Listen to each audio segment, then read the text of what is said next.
కండలు తిరిగిన టెక్నాలజీ కాస్త ఖరీదే గురు. పూర్తి వివరాలకు చదవండి రేపటి సాక్షి దినపత్రిక. ఛానల్ నుంచి పోలవరం కెనాల్ నుంచి ప్రకాశం బ్యారేజీలోకి నీళ్లు వెళ్లిపోయి అటు నుంచి అటు సముద్రంలోకి వెళ్లిపోయి ఉండొచ్చు. కేవలం ఆ గేట్లు ఎత్తకపోతే చంద్రబాబు నాయుడు ఇల్లు మునిగిపోతుందని, చంద్రబాబు నాయుడు ఇల్లు కాపాడుకునే దానికోసం ఆ గేట్లు ఎత్తడం, విజయవాడ నగరాన్ని పూర్తిగా ముంచేసే కార్యక్రమం చేయడం, ఇది చంద్రబాబు నాయుడు గారు చేసింది.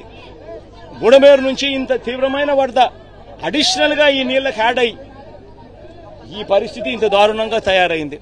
పోనీ ఇంత దారుణంగా తయారైన పరిస్థితుల్లో ఈ పెద్ద మనిషి చంద్రబాబు నాయుడు గారు ఏమైనా కాస్తో కూస్తో కనికరం చూపించాడా ప్రజల మీద, కాస్తో కూస్తో ఎంపతి చూపించాడా ప్రజల మీద, కాస్తో కూస్తో వీళ్ళని ఆదుకునే దానికోసం ఏదైనా అడుగులు వేశాడా, చర్యలు చేశాడా అనంటే ఎక్కడా లేదు. తాను ఇంట్లో ఎందుకు ఉండడం లేదు అనంటే తాను ఇంట్లో ఉండే పరిస్థితి లేదు కాబట్టి తాను ఇంట్లో ఉండడం లేదు, తాను ఇల్లు మునిగిపోయింది కాబట్టి తాను ఇంట్లో ఉండే పరిస్థితి లేదు కాబట్టి తాను ఇంట్లో ఉండడం లేదు. ఆ ఇంట్లో తాను ఉండకపోవడం కూడా ఏదో పెద్ద ఘనకార్యం అన్నట్టుగా ఇంట్లో నీళ్లున్నాయి కాబట్టి ఉండలేకుండా ఉండే పరిస్థితి ఉంది కదా అని చెప్పుకోలేక, అది చెబితే తనకు పబ్లిసిటీ రాదనే ఉద్దేశంతో కలెక్టర్ కార్యాలయం అంటాడు, కలెక్టర్ కార్యాలయంలో నేను ఉంటున్నానంటాడు, ప్రజల కోసమే అదే తానేదో ఉంటున్నట్టుగా బిల్డప్ ఇవ్వడం. నిజంగా ఎంత దుర్మార్గమేనంటే, పోనీ ఆ బిల్డప్ ఇచ్చే కార్యక్రమంలో అన్నా కానీ సిన్సియారిటీ అన్నా ఉందా అని అంటే అది సిన్సియారిటీ లేదు. మీరే చూస్తా ఉన్నారు, ఈ కాలనీ ఈరోజు చూశారు, సింగ్ నగర్ చూస్తా ఉన్నారు, ఎక్కడికన్నా పోండి విజయవాడలో ఏ కాలనీ అన్నా తీసుకోండి, ఇదే పరిస్థితి కనిపిస్తా ఉంది. ఈ పరిస్థితి చూస్తే ఏమొస్తుంది, ఎక్కడ రిలీఫ్ క్యాంపులు లేవు. బుధవారం నాడే ఇరిగేషన్ సెక్రటరీ డ్యాముల్లో ఉన్న ఫ్లడ్ కుషన్ ఏర్పాటు చేస్తూ కాస్తో కూస్తో ప్రతి డ్యాంలోనూ కొన్ని నీళ్లను కిందికి వదిలేసి ఫ్లడ్ కుషన్ ఇరిగేషన్ సెక్రటరీ ఏర్పరిచిందంటే, బుధవారం రోజు రెవెన్యూ సెక్రటరీ పరిస్థితిని గమనించి, ఎక్స్ట్రీమ్ రెయిన్ఫాల్ రాబోతోందనే పరిస్థితిని గమనించి రెవెన్యూ సెక్రటరీ రిలీఫ్ క్యాంపులన్నీ కూడా ప్రణాళికాబద్దంగా ఏర్పాటు చేసి ఉండింటే, ఆ రిలీఫ్ క్యాంపులలో వసతులన్నీ కూడా ఈ జనాభాకు తగ్గట్టుగా రిలీఫ్ క్యాంపులు ఏర్పాటు చేయడం, జనాభాకు తగ్గట్టుగా ఆ రిలీఫ్ క్యాంపులలో వసతులు ఏర్పాటు చేయడం రెవెన్యూ సెక్రటరీ గాని చేసి ఉండింటే, హోమ్ సెక్రటరీ వెంటనే తాను కూడా లోతట్టు ప్రాంతాల్లో ఉన్న ఈ ప్రజలందరినీ కూడా రిలీఫ్ క్యాంపులకు షిఫ్ట్ చేసే కార్యక్రమం హోమ్ సెక్రటరీ కూడా చేసి ఉండింటే, 3 డిపార్ట్మెంట్లు అనుసంధానంగా పనిచేసి ఉండింటే ఈ విపత్తు ఉండేది కాదు. మా హయాంలో, మా ప్రభుత్వ హయాంలో గోదావరి జిల్లాలో వరదలు వస్తే 42,000 మంది జనాభా, 40,000 మంది జనాభా ఉంటే 36,000 మంది పైగా రిలీఫ్ క్యాంపులలో ఉండేవాళ్ళు. ముందుగానే వాలంటీర్లు అప్రమత్తమయ్యేవాళ్ళు, ముందుగానే సచివాలయ సిబ్బంది అప్రమత్తమయ్యేవాళ్ళు, ముందుగానే కలెక్టర్లు అప్రమత్తమయ్యేవాళ్ళు, ముందుగానే వాళ్ళందరికీ ఇన్ఫార్మ్ చేసేవాళ్ళు. వాలంటీర్లు దగ్గరుండి తలుపు తట్టి మరీ ప్రజలను తీసుకొని పోయి రిలీఫ్ క్యాంపుల్లో పెట్టేవాళ్ళు. రిలీఫ్ క్యాంపుల్లో పెట్టడమే కాకుండా వాలంటీర్లు ప్రతి సందర్భంలోనూ చెయ్యి పట్టుకుని ప్రజలకు కావలసిన సహాయ సహకారాలు అందిస్తూ వచ్చేవాళ్ళు. మా హయాంలో ఏం జరిగేది, ఈ మాదిరిగా ఆర్భాటం లేదు. చంద్రబాబు నాయుడు మాదిరిగా ఈ మాదిరిగా ఇళ్లలోకి నీళ్లు దూరాయి కాబట్టి, ఇళ్లలో నీళ్లు వచ్చాయి కాబట్టి పబ్లిసిటీ అని చెప్తూ కలెక్టర్ కార్యాలయంలో నేను మాడుకుంటున్నాను, రాత్రి 2 గంటలకు ప్రెస్ మీటు, రాత్రి 3 గంటలకు ప్రెస్ మీట్, ఎందుకంటే నిద్ర రాదు కాబట్టి ప్రెస్ మీటు అని చెప్పి ఇట్లాంటివి ఉండేటివి కాదు. కలెక్టర్లకు క్లియర్ కట్ గా మెసేజ్ పోయేది, వారం రోజులు మీకు టైం ఇస్తా ఉన్నా, వారం రోజుల తర్వాత మేము వస్తాము, వారం రోజుల తర్వాత స్వయంగా నేనే ముఖ్యమంత్రి హోదాలో నేను వస్తాను, నేను వచ్చేసరికి ఏ ఒక్కరు కూడా ఫలాని రకంగా నష్టం జరిగింది, ఫలాని కలెక్టర్ మాకు సరిగ్గా పలకలేదు, ఫలాని కలెక్టర్ మాకు సరిగ్గా పనిచేయలేదన్న మాట రాకూడదు అని చెప్పి గట్టిగా ఇన్స్ట్రక్షన్స్ ఇచ్చేవాళ్ళం. నేను చెప్పిన తర్వాత కలెక్టర్లకు కావాల్సిన సహాయ సహకారాలు అందిస్తూ వెంటనే TR27 కింద కలెక్టర్ అకౌంట్లలోకి డబ్బులు పడిపోయేటి. కలెక్టర్లకు డబ్బులు ఇచ్చేవాళ్ళం, ఎంపవర్ చేసేవాళ్ళం, ఆర్గనైజ్డ్ గా ముందుకు వెళ్లిపోమని సంకేతం ఇచ్చేవాళ్ళం. వెంటనే కలెక్టర్ యాక్టివేట్ అయ్యేవాడు, వాలంటీర్లను యాక్టివేట్ చేసేవాడు, సచివాలయ సిబ్బంది యాక్టివేట్ అయ్యేది. వెంటనే ఒక వ్యవస్థ అంతా కూడా మొత్తం కూడా అడుగులు ముందుకు వేస్తూ కదులుతూ వచ్చి ప్రతి బాధితుడికి కూడా తోడుగా ఉంటూ వాళ్ళందరినీ రిలీఫ్ క్యాంపుల్లోకి తీసుకుపోవడం, వాళ్ళందరినీ బాగా చూసుకోవడం, ఆ తర్వాత బాగా చూసుకోవడమే కాకుండా మొట్టమొదటిసారిగా మా ప్రభుత్వంలో వాళ్ళను ఊరికనే ఇంటికి కూడా పంపించుకోకుండా వెళ్లేటప్పుడు మళ్ళీ డబ్బులు కూడా 2,000 రూపాయలు డబ్బులు కూడా చేతికిచ్చి కూడా పంపించిన పరిస్థితులు కూడా మా ప్రభుత్వంలో మాత్రమే గతంలో జరిగి ఉండేవి. ఒకసారి గమనించమని అడుగుతా ఉన్నా, అప్పట్లో జరిగిన పరిస్థితులు ఏమిటి, అప్పట్లో ఏ రకంగా మేనేజ్మెంట్ జరిగింది, ఇప్పుడు ఏ రకంగా మేనేజ్మెంట్ జరుగుతా ఉంది అనేది గమనించమని అడుగుతా ఉన్నా. ఒకసారి కృష్ణలంక వెళ్లి అక్కడ ఒకసారి ఆ గోడ మీద నిలబడి ఒకసారి చూస్తే మీ అందరికీ ఆశ్చర్యం కలిగించే పరిస్థితి వస్తుంది. ఆ గోడ చూస్తే నేను మొన్న వచ్చేటప్పుడు ఆ గోడ మీద మొన్న వచ్చేటప్పుడు ఆ బ్రిడ్జ్ మీద నుంచి వచ్చేటప్పుడు కృష్ణలంక ప్రాంతం అంతా వాళ్ళంతా ప్రజలందరూ వచ్చి కూడా నన్ను ఆపి కేవలం థ్యాంక్ యూ చెప్పడానికి ఆపారు. ఆ ఒక్క గోడ ఈ కృష్ణలంకకి ఇరువైపున ఉన్న ఈ ఒక్క గోడ దాదాపుగా 500 కోట్ల రూపాయలు ఖర్చు చేసి మన ప్రభుత్వంలో మనం కట్టినందువలన ఈ రోజు దాదాపుగా అక్కడ ఉన్న దాదాపుగా మరో 3 లక్షల మంది ఈ రోజు దాదాపుగా అందరూ కూడా సేఫ్ గా ఈ రోజు పడుకోగలుగుతా ఉన్నారు.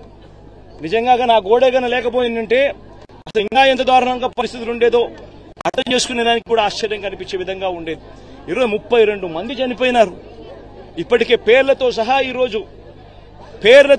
రోజు సాక్షి దినపత్రికల్లో ఇప్పుడు పేర్లతో సహా కూడా రాశారు, ఫలానివాడు ఫలానివాడు ఫలానివాడు ఫలానివాడు అని.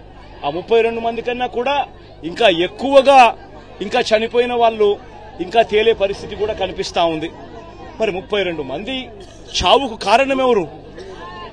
మరి ఇంత దారుణంగా ఆర్గనైజేషన్ మేనేజ్మెంట్ అనేది నువ్వు లేకుండా ఈ మాదిరిగా నువ్వు మేనేజ్ చేయడము అనంటే, ఇంత దారుణంగా మేనేజ్ చేయడము అనంటే అసలు ముఖ్యమంత్రిగా నువ్వు నీ పదవిలో ఉండడానికి నువ్వు అర్హుడువేనా అని చెప్పి ఒకసారి చంద్రబాబు నాయుడు తన గుండెల మీద తాను చేయి వేసుకుని ఆలోచన చేయాల్సిన అవసరం కూడా ఎంతైనా ఉంది.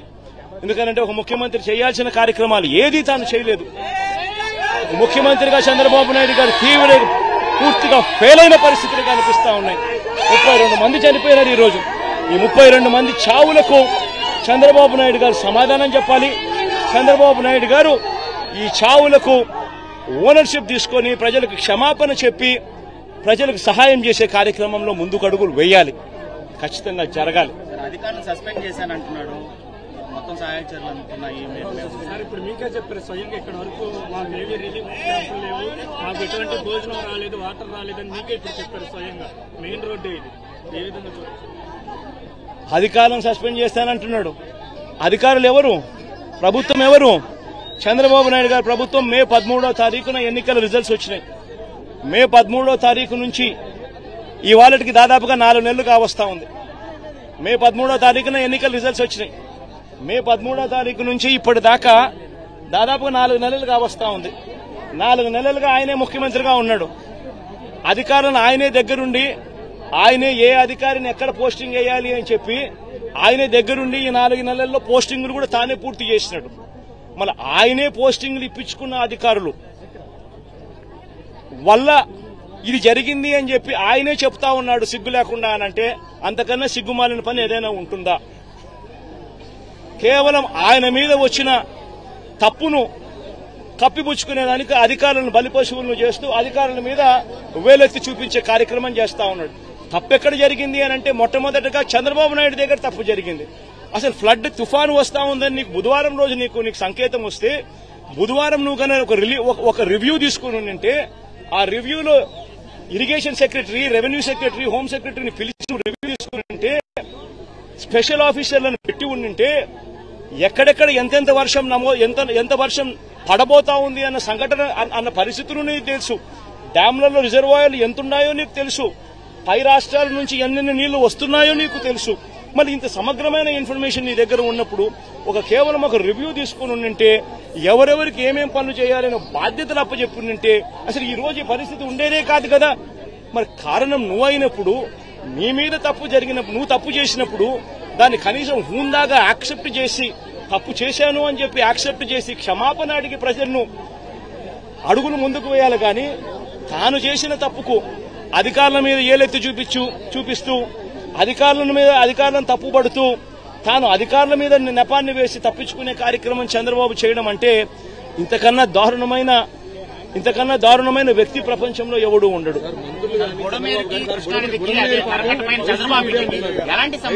జగన్ లాజిక్ లేకుండా మాట్లాడుతున్నారు.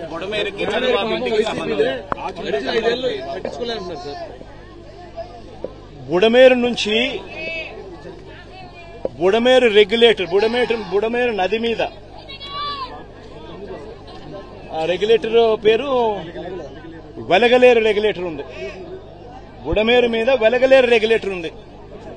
వెలగలేరు రెగ్యులేటర్ మీద ఉన్న లాక్స్ అంటే గేట్లు ఎవడెత్తాడు? శనివారం అర్ధరాత్రి తర్వాత ఎవడెత్తాడు? ఎందుకు ఎత్తాడు? చంద్రబాబు నాయుడు గారి అది ఎత్తకపోయిందంటే చంద్రబాబు నాయుడు గారి ఇల్లు మునిగేది. ఎందుకనంటే ఆ నీళ్లు ఇలా తిరుక్కుంటూ వెళ్లి చంద్రబాబు నాయుడు గారి ఇంటి దగ్గరికి వెళ్లేటివి, ఇల్లు చంద్రబాబు నాయుడు గారు మునిగేది. ఎందుకంటే అక్కడి నుంచి నీళ్లు డైవర్షన్ ఛానల్ ద్వారా పోలవరం కెనాల్లో పడి పోలవరం నుంచి కృష్ణానదిలో కలిసేది, ప్రకాశం బ్యారేజ్ దగ్గర కలిసేది. దానివల్ల చంద్రబాబు నాయుడు ఇంటి దగ్గర నీళ్లు దిగేటివి, చంద్రబాబు నాయుడు ఇల్లు మునిగేది. ఆ రెగ్యులేటర్ గేట్లను, బుడమేరు మీద ఉన్న ఈ రెగ్యులేటర్ గేట్లను ఎత్తింది ఎవడు? ఎందుకు ఎత్తినాడు? అర్ధరాత్రి పూట హడావిడిగా ఎక్కడ చంద్రబాబు నాయుడు ఇల్లింగా మునిగిపోతుందేమని. అది ఎత్తడం వల్ల నీళ్లు ఏం జరిగింది? ఆ గేట్ల నుంచి వచ్చే నీళ్లు నేరుగా ఎక్కడికి వెళ్తాయి? విజయవాడకే వస్తాయి. ఇది రూట్ సార్. మీరంతా విలేకరులు ఒకసారి డైరెక్ట్ గా వెళ్లి మీరు పోయి చూడండి. ఎందుకు ఈరోజు ఈనాడు పేపర్లో కూడా వచ్చినట్టుంది కదా వాళ్ళ పాంఫ్లెట్ పేపర్. ఒకసారి ఈనాడు పేపర్, వాళ్ళ పాంఫ్లెట్ పేపర్ ఒకసారి నువ్వు కూడా ఒక్కసారి దయచేసి నీలో ఒక్క నిమిషం దయచేసి నువ్వు కూడా కాస్తో కూస్తో జర్నలిజంలో న్యాయం ధర్మం కొంచెం కొన్న పాటించి ఈనాడులో వచ్చిన ఆ పాంఫ్లెట్, ఈనాడు అంటే వాళ్ళ గజెట్ పేపర్ వచ్చిన ఆ వార్తను ఒక్కసారి దయచేసి, ఈ రోజే వచ్చింది, దయచేసి ఆ వార్తను ఒక్కసారి మీ టీవీలలో కూడా అది పెట్టి ఒకసారి చూపించండి. వాళ్ళంతటా వాళ్ళే చెప్పారు గేట్లు పైకి ఎత్తడం జరిగింది. గేట్లు పైకి ఎత్తితే అనివార్య పరిస్థితుల వల్ల గేట్లు పైకి ఎత్తారట. అనివార్య కారణాల వల్ల నీళ్లు విజయవాడకు వచ్చినాయంట. వాళ్ళు రాసిన మాటలే. దయచేసి ఏమాత్రం కూడా జర్నలిజంలో నిజాయితీ న్యాయం ఉంటే దయచేసి ఆ వార్త కూడా పెట్టమని అడుగుతుంది. ప్రభుత్వం నుంచి ఎలాంటి డిమాండ్ చేయబోతున్నారు? ప్రభుత్వం నుంచి ఎలాంటి డిమాండ్, నిర్వాసితులకు ఏమిటి డిమాండ్ చేయబోతున్నారు? నిర్వాసితులు దాదాపుగా 32 మంది ఇప్పటికే చనిపోవడం జరిగింది. ఇంకా ఎక్కువ మంది చనిపోయిన పరిస్థితులు కూడా కనిపిస్తా ఉన్నాయి. మృతుల కుటుంబాలకు ప్రభుత్వం తప్పిదం వల్ల మరీ ముఖ్యంగా జరిగిన ఘటన ఇది. ప్రభుత్వం తప్పిదం, మ్యాన్ మేడ్ ఫ్లడ్ వల్ల జరిగిన ఘటన ఇది. చంద్రబాబు నాయుడు గారు పుష్కరాల సమయంలో తన షూటింగ్ కోసం ఎలా 29 మందిని బలికొన్నాడో, తన షూటింగ్ సందర్భంగా తను ఒక హీరోగా కనిపించాలనే తాపత్రయంతో మనుషులందరినీ ఒకేసారి పంపించినాడో ఆ షూటింగ్ ఎఫెక్ట్ కోసం. దానివల్ల తొక్కిసలాట 29 మంది ఆ రోజు ఎలా గోదావరి పుష్కరాల్లో చనిపోయినారో, ఇప్పుడు కూడా సేమ్ ఇదే మాదిరిగానే చంద్రబాబు నాయుడు తప్పిదం వల్ల ఒక మ్యాన్ మేడ్ ఫ్లడ్ క్రియేట్ అయ్యి, మ్యాన్ మేడ్ ఫ్లడ్ వల్ల ఈ రోజు 32 మంది చనిపోయినారు.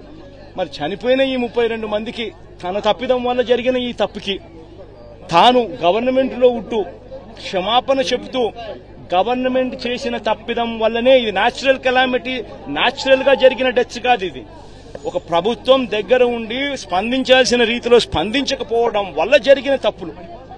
ప్రతి కుటుంబానికి నైతిక బాధ్యత వహిస్తూ ప్రభుత్వం చేసిన తప్పిదం వల్ల చనిపోయిన పరిస్థితులు కాబట్టి ప్రతి కుటుంబానికి కనీసం అంటే 25 లక్షల రూపాయలు ఎక్స్గ్రేషియా ఖచ్చితంగా ఇచ్చి క్షమాపణ చెబుతూ కూడా వాళ్ళందరికీ కూడా లెటర్ రాయాల్సిన అవసరం కూడా ఎంతైనా ఉంది. అదొక్కటే కాకుండా నిజంగా ఎంత దారుణంగా పరిస్థితులు ఉన్నాయనంటే ఈ ఇళ్లలో పెట్టుకున్న గ్రౌండ్ ఫ్లోర్ లో ఉన్న సామాన్లన్నీ దాదాపుగా మొత్తం అన్ని క్లీన్ అయిపోయినాయి. అసలు గ్రౌండ్ ఫ్లోర్ లో ఉన్న టీవీలు గాని, గ్రౌండ్ ఫ్లోర్ లో ఉన్న ఫ్రిడ్జ్లు గాని, గ్రౌండ్ ఫ్లోర్ లో ఉన్న ప్రతి ఇంట్లో కూడా గ్రౌండ్ ఫ్లోర్ లో దాదాపుగా 3 లక్షల, ఈరోజు వాళ్ళు ఇచ్చిన రిపోర్ట్ లోనే 6 లక్షల మంది ఎఫెక్టెడ్ ఫ్యామిలీస్ అని చెప్పి రాసినారు. 6 లక్షల మంది ఎఫెక్టివ్ పీపుల్ అని చెప్పి 6 లక్షల మంది ఎఫెక్టెడ్ పీపుల్ అని చెప్పి వాళ్ళంతకు వాళ్ళే రిపోర్ట్ లో రాశారు. మరి ఎఫెక్టెడ్ పీపుల్ అని వాళ్ళే రిపోర్ట్లలో 6 లక్షల మంది అని చెప్పి వాళ్ళే రాసినప్పుడు ఆ 6 లక్షల కుటుంబాలకు వాళ్ళ కనీసం ప్రతి ఇంటికి కూడా జరిగిన నష్టానికి కనీసం కాంపన్సేషన్ ఇస్తూ, ఎందుకంటే ప్రభుత్వం తప్పిదం వల్ల ఈ తప్పిదం జరిగింది కాబట్టి ప్రతి ఇంటికి కూడా ప్రభుత్వం తప్పు యాక్సెప్ట్ చేస్తూ ఆ ప్రతి ఇంటికి కూడా కాంపన్సేట్ చేస్తూ ప్రతి ఇంటికి కనీసం 50,000 రూపాయలు ఖచ్చితంగా ఇవ్వాలని కూడా డిమాండ్ చేస్తా ఉన్నామని చెప్పి సందర్భంగా కూడా తెలియజేస్తా ఉన్నాం. ప్రచారం చేస్తే క్షమించనంటున్నాడు ప్రతిపక్షాలు. అసలు అసత్యం అనేది ఎక్కడుంది దీంట్లో? నీ పేరేం పేరు? నవీన్, నువ్వే చెప్పు. నవీన్, అసత్యం అనేది ఎక్కడుంది చెప్పు. నేను చెప్పిన ప్రతి మాట కూడా ఎక్కడ అసత్యం కనిపిస్తా ఉందో మీరే దయచేసి చెప్పమని అడుగుతా ఉన్నా. మీకు తుఫాన్ 28వ తారీఖున తుఫాన్ రాబోతా ఉంది, బుధవారమే తుఫాన్ రాబోతా ఉందన్న సంగతి మీకు తెలీదా? చంద్రబాబు నాయుడుకి తెలీదా? మనకే తెలిసినప్పుడు అది గజెట్లోనే ఐఎండీ వాళ్ళు ఇచ్చిన రిపోర్టే కదా బుధవారమే అని చెప్పి. మరి బుధవారం ఆ ఇన్ఫర్మేషన్ నీకు వచ్చినప్పుడు డ్యాములు ఎంతున్నాయో చూసుకోవాల్సిన బాధ్యత నీదే కదా. పైనుంచి కూడా ఇతర రాష్ట్రాల నుంచి నీళ్లు వస్తున్నాయన్న సంగతి నీకు తెలిసిందే కదా. అన్ని డ్యాములు నిండున్నాయన్న సంగతి నీకు తెలిసిందే కదా. ఫ్లడ్ కుషన్ ఏర్పాటు చేసుకోవాలన్న సంగతి నీకు తెలిసిందే కదా. ప్లస్ పైగా దానికి తోడు కృష్ణానది నుంచి వచ్చే నదికి నీళ్లకు తోడు ఇక్కడ తుఫాన్ రాబోతా ఉందన్న ఇన్ఫర్మేషన్ కూడా నీకు తెలుసు కదా. సో దానివల్ల కూడా అడిషనల్ గా నీళ్లు వస్తాయన్న సంగతి కూడా నీకు తెలుసు కదా. మరి ఇంత అబద్దం ఎక్కడుంది? లాజిక్ ఎక్కడ? ఇల్లాజికల్ గా ఎక్కడుంది దీంట్లో? అన్ని కూడా వాస్తవాలే కదా. మరి 28వ తారీఖునే నీకు అలర్ట్ వచ్చిన మాట వాస్తవం నీకే కాదు ప్రజలందరికీ తెలిసినప్పుడు మరి నువ్వు స్పందించకపోవడం వల్ల శుక్రవారం రాత్రి నుంచి శుక్రవారం సాయంత్రం నుంచి బీభత్సంగా వర్షం పడుతూ శనివారం కల్లా పూర్తిగా అతలాకుతలమైన పరిస్థితులు క్రియేట్ అవుతా ఉన్నాయనంటే బుధవారం నీకు టైం ఉన్నది, గురువారం నీకు టైం ఉన్నది, శుక్రవారం మధ్యాహ్నం దాకా కూడా నీకు టైం ఉన్నది. ప్రజలందరూ షిఫ్ట్ చేసే అవకాశం నీకున్నది. నువ్వంతకు నువ్వే రిలీఫ్ సెంటర్లను ఏర్పాటు చేసుకోలేదు. ఎందుకు రిలీఫ్ సెంటర్లను ఏర్పాటు చేసుకోలేదు? నీ తప్పిదం కదా. ఇరిగేషన్ డిపార్ట్మెంట్ వాళ్ళు ఎందుకు డ్యాములో ఫ్లడ్ కుషన్స్ ఎందుకు పెట్టుకోలేదు? అది వాళ్ళ తప్పిదం కాదా? పోలీసు వాళ్ళు, హోమ్ సెక్రటరీ వాళ్ళు ఎందుకు ప్రజలను షిఫ్ట్ చేయలేదు? అది వాళ్ళ తప్పిదం కాదా? మరి ఈ 3 తప్పిదాలు ప్రభుత్వం వైపునే ఉన్నప్పుడు ఇంక తప్పిదం వాళ్ళు చేయకపోతే ఇంకా ఎవరు తప్పిదం చేశారు?